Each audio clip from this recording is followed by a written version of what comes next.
Tomas here, welcome to video number 2 in the Clinic Success Academy. So by the time you finish this video, yourself and your team will know the 3 C's framework that determine whether a patient trusts you in the first 90 seconds of a phone call, and the exact non-verbal signals to use for each one. So let's get into it. Here's something most clinic teams don't realize.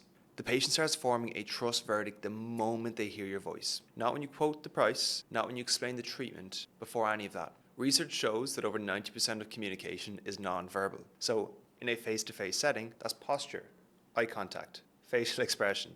On the phone, you've lost most of those things. But here's the thing, the non-verbal signals don't disappear. They just shift entirely to your voice, the warmth in your voice, the energy you're bringing to the opening line. The clinics we see consistently booking from phone calls, the ones converting at 60, 70 or 88 or even 80% of the inbound calls from Facebook ad campaigns, database reactivation campaigns, all have teams that understand one thing. That first 90 seconds are a sales moment. Not because anyone is pitching, but because the patient is already deciding whether they feel safe enough, whether they trust you enough to book. Most teams don't even realize this is happening. Again, it's the exact same principle for us when we're talking to prospects that want to potentially apply to work with Clinic Success Partners. If you think about it, people do judge a book by its cover, whether we like it or not. So the trust you convey in your tonality, and the warmth and the pacing of how you speak is so key, because it's all people have to judge you on. So if you're an owner watching this, think about the last call that didn't convert. The chances are the friction started in that opening window long before any price was mentioned. So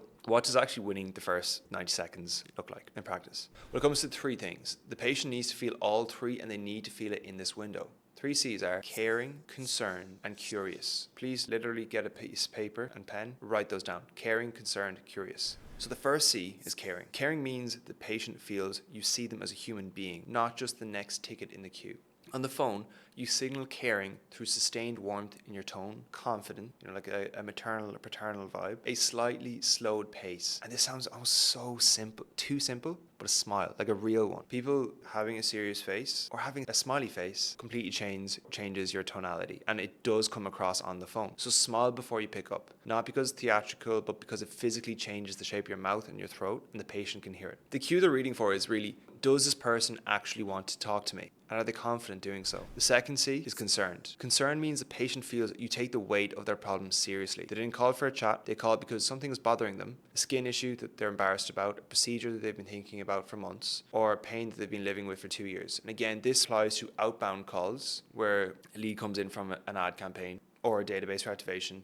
These principles are universal. Concerned isn't drama. It's not you being reactive. It's being present. The way I would kind of describe it nearly is, if there was a kid who fell over and hurt themselves, how would you act in that situation? Assuming that you're calm and you know that they're actually fine. The phone specific cue on this is a slight pause before you respond, and waiting a second or so. It is so powerful and allows you to gather your thoughts. So when they finish telling you why they're calling or answering any question, don't jump into logistics. Count 1 beat of silence. Process it. Slow down your pace and then respond. And that pause tells the patient, I'm actually taking this in. I'm not rushing. I'm not dismissing. The cue that they're reading for is, do they understand what I'm actually dealing with? Again, the third C is curiosity. Be curious. Curious is the one most front desks miss. They're obviously used to building relationships and rapport, and if you're a front desk worker, I've no doubt you're incredibly warm, friendly, and empathetic. But it's really important to always remember to be curious, so the patient feels their story matters and not just their symptoms. Not what treatment are you calling about, but tell me a bit more about what's been going on. And again, this applies to outbound calls as well as inbound. The phone specific cue is mirror their last few words back as a gentle question, like a parrot, nearly, to be honest.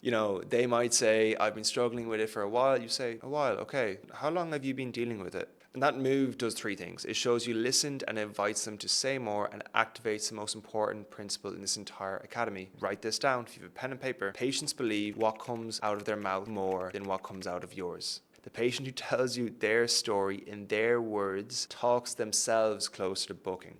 And that's really what we want to do here. It's subtle guidance to allow them to talk themselves into why they need you. That's really what we're doing. We're navigating it so that they can tell you why they need you. And that's where the art comes in here. The cue they're reading for in this case is, does my story matter here? And this is a really key thing. The thing that most front desks do without realizing is they talk 80 or 90% of the call. They cover the price, the products, the treatments, the parking, the booking link, and then they wonder why the patient goes quiet and says, I'll have a think. The ratio needs to flip. Again, in any kind of negotiation, the person speaking less is the one that's winning. So the patient should be talking 80 to 90% of the call. Your team should be talking 10 to 20%. And the mechanism behind this isn't motivation, it's commitment bias. They trust what they say more than what you say. So you're kind of guiding them to basically say what you want them to, or what is in their best interest. Because if you are offering genuinely a service that can change their lives, well, why wouldn't you want them to come in? If you're a cosmetic dentist and their teeth are destroyed, obviously their life will objectively be better if they come in with you. If they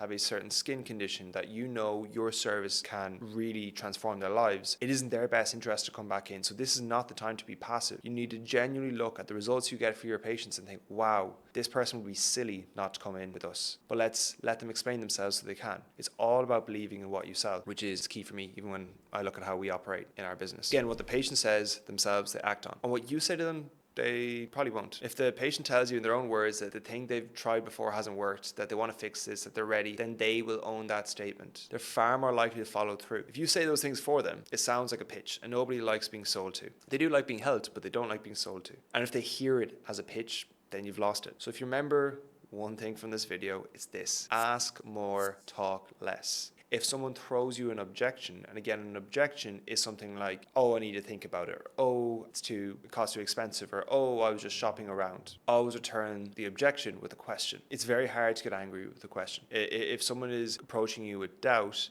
but you return their statement with a question, it kind of disarms them. They click on an ad, they say, oh, like, I don't really believe in what you do. Ask them questions about why that is so. They're not expecting you to own the question. Throughout the academy, we'll go into specifics on common objections that you will hear with potential patients or existing patients. Every question you ask is another opportunity for the patient to convince themselves. All right, so let me give you a concrete example because this might sound a bit abstract for you. I'm going to give an example of a Botox patient. In this case, again, if someone's coming in for peptides or dentistry or they're looking for a chiropractor, the principles are the same, because in an age where AI and technology is changing everything, the one thing that doesn't change is the human psychology. The way most front desks handle it, if someone comes in for Botox, is they'll answer, they'll launch into the product range, they'll explain the different types of treatments, they'll mention the price, send a booking link, and then they'll wonder why the patient disappears. So here is what the 3 C's look like. You take a breath before you pick up. You smile. You answer warm. You use their names within the first 10 seconds. Something as simple as, hi Sarah, thanks for calling. How can I help? Already puts you miles ahead. Or, hi Sarah, I saw your name come through one of our Facebook ad campaigns. I saw that you applied for one of our new treatments. How can I help you? Or what made you click on our ad? Or something like that. Again, this puts you miles ahead. When Sarah tells you she's calling about Botox, you give her one beat of silence before you respond. Then, that's great, you've reached out. Can I ask, what's been making you think about it now? And that question is curiosity in action. Can I ask what's been making you think about it now? And tone here is so key. You're not approaching this in a salesy way. You're just being genuinely curious, as if you're effectively deciding, like, can we or can we not even help them? Now Sarah's talking and she's telling you her story. She's not answering your intake checklist. You haven't had to pitch or anything. Again, in regenerative medicine or dental, the specifics will change, but the architecture, the structure, psychology doesn't. A patient calling about their knee pain needs the same 3 signals from you. Again, I literally had ACL surgery 5 months ago. I know what this is like. I've been going to a physiotherapist. And again, the reason I worked with them is because they did the exact same things. They provided those 3 signals, that they're glad you called, that you take the weight of their situation seriously, and that their particular story matters. The emotional need is identical. And again, clinics that run this framework consistently see the same call booking rates roughly double, not because they hired better staff, but because they trained the staff they had to win the first 90 seconds instead of losing them. Here's what we covered today. Number 1, the first 90 seconds of every phone call is decided non-verbally. Tone, pace, energy. These are the signals that determine whether the patient trusts you before a single piece of information is exchanged. 2, the 3 C's: caring, concerned, curious. Again, write it down. It gives you the framework to win those first 90 seconds. Every one of them has a specific phone translatable signal. Sustained warmth and a smile for caring. 1 beat pause and tonality for concerned. And word mirroring and open questions for curious. And then thirdly, ask more and talk less. The patient should be talking for 80 to 90% of the time. Patients believe, again, so key, what comes out of their mouth more than what comes out of yours. And that's not a sales trick. That's literally how just trust actually works. If you think about it, they know themselves a lot more than they trust you. So again, here's a simple way for you to implement this in your clinic today. I want you to write 3 words on a sticky note and put it on whoever answers the phone's workstation. Caring, concerned, curious. Not a paragraph, not some fancy 10-step checklist, just 3 words. And then before the next call, they take 1 breath, glance at the 3 words, smile, and pick up warm. And that's it. We'll start there. And then also, here's a quick drill for your team. Pair them up with each other. Anyone who's going to be interacting with patients. One person plays the patient calling about a treatment that they're curious about, but slightly nervous about. Or maybe even a bit skeptical or cynical if you want to go all out, play it on hard mode. And the other will play the front desk. The front desk goal is really simple. Get the patient talking 80% of the time for 90 seconds using all 3 C's. Record it, listen back. If you'd like, drop it into your Slack channel and we'll even analyze it for you and give you feedback. Again, this is so key. It makes such a huge difference to your business. See who was actually doing most of the talking. Repeat 3 times with different scenarios, record it, drop it into your Slack channel, and we'll give you feedback on how you did. It takes around 10 minutes, but it completely changes the calls immediately. Practice makes perfect. And this is the cheapest way, the most valuable 10 or 15, 30 minutes or God knows an hour that you could spend on your business today.